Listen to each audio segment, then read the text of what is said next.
Hey everyone, Mr. Sujano here, your source for gaming, tech, emulation, and open source news. Let's get started.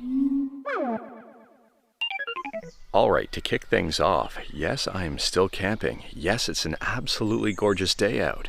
And this entire video is being filmed, edited, rendered, and uploaded from an Android phone, a Google Pixel 7 Pro to be specific. We'll see how things go. I'm trying something new here. And in the last video, I forgot to add the patrons and also the channel members, so I apologize for that, and I'll insert you all in this video at some point. Maybe I'll take a beer break. So to start out, we're talking about PlayStation 1 emulation and Duckstation, or actually a fork of Duckstation.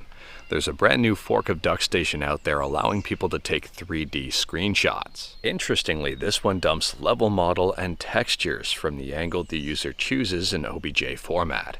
If you are curious about this one, I'll drop a link to it in the description below and feel free to check it out. It's 100% free and open source. And speaking about PS1, next up we're talking about a very interesting ROM hack over on romhacking.net.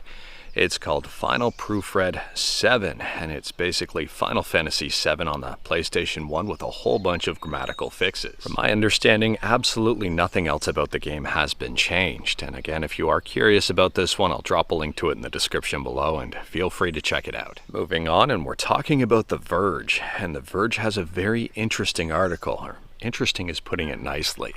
They have a very harsh article against the MSI Claw. Tom Warren says MSI's bet on Intel was a bad move. The MSI Claw has poor performance, bad battery life, and sleep-wake issues. And The Verge's headline for the article flat out calls it an embarrassment and to completely steer clear of it. Now, I don't have an MSI Claw. Have I checked one out? Absolutely yes. Do I recommend it? Not necessarily. Let me know your thoughts about one in the comments below. Do you have one? How's your experience with it? Next up, we're talking about a very interesting indie game. It is called SeaBlip. It's an open world pirate RPG, and it just dropped into early access. On top of that, there's a brand new trailer for it. The trailer's on YouTube, and he'll leave a link to it in the description below, so check it out. SeaBlip is currently 10% off on Steam, and it's one game I will be checking out. Next up, we're talking about Nintendo Switch emulation on PC with Ryujinx. And Ryujinx got a number of updates. One of these updates, version 1.1.1314, allows Animal Well to run. On top of that, it fixes Charon's voice in Spiritfarer. Lately, I've noticed Ryujinx working on a whole bunch of changes in the backend that the end user may not necessarily see. But this emulator is being worked on, it's being optimized, and it's being improved on almost a daily basis. Next up, we're talking about Launchbox, and for those who may not be aware, Launchbox stands for Subscribe to Mr. Sujano. And it's basically an all-in-one solution for all of your emulation needs. So they're already up to version 1.3.14, but 1.3.13 was the big update, especially for stuff for GameCube and also PS2 emulation. So GameCube and Wii emulator Dolphin and PS2 emulator PCSX2 can now be downloaded and installed automatically with Launchbox. Now, on top of just downloading, you can also reinstall and update these emulators from within Launchbox.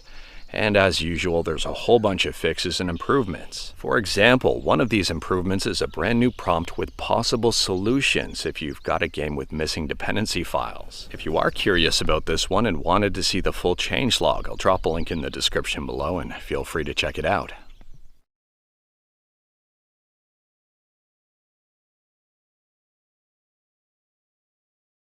Next up, we're talking about AYANEO, and AYANEO has just revealed their Pocket DMG. Now, they teased this one earlier on in the week, and after seeing the full images of this thing, I'm a little bit skeptical of that joystick. Let me know your thoughts about this one in the comments below. Unfortunately, there are no reviews of this thing out there yet, but I'm assuming places like Retro Handhelds and Retro Game Core and a whole bunch of other places, including TechTweeb, are probably going to get their hands on this one pretty quickly. And last up here, we're talking about limited run games, and unfortunately, it's bad news again for this company. Now, apparently the TMNT NES vinyl was not up to standards in terms of audio quality.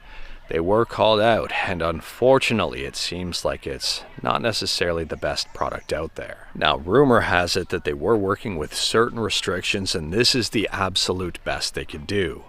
At the same time though, if they knew that, why would they even put out a product that was subpar, or at least maybe lower the price because it's a subpar product? But I guess who knows, maybe that's exactly what they did. Let me know your thoughts about limited run games in the comments below. But anyways, that is all I've got for you in this one. Straight to the point, all stuff and no fluff. We talked about a bunch today. Let me know your thoughts about absolutely any of it in the comments below. If you like this video, leave a like. If you did not like this video, leave a like. Hit that subscribe button, check out my other videos. Don't tempt fate, save your state.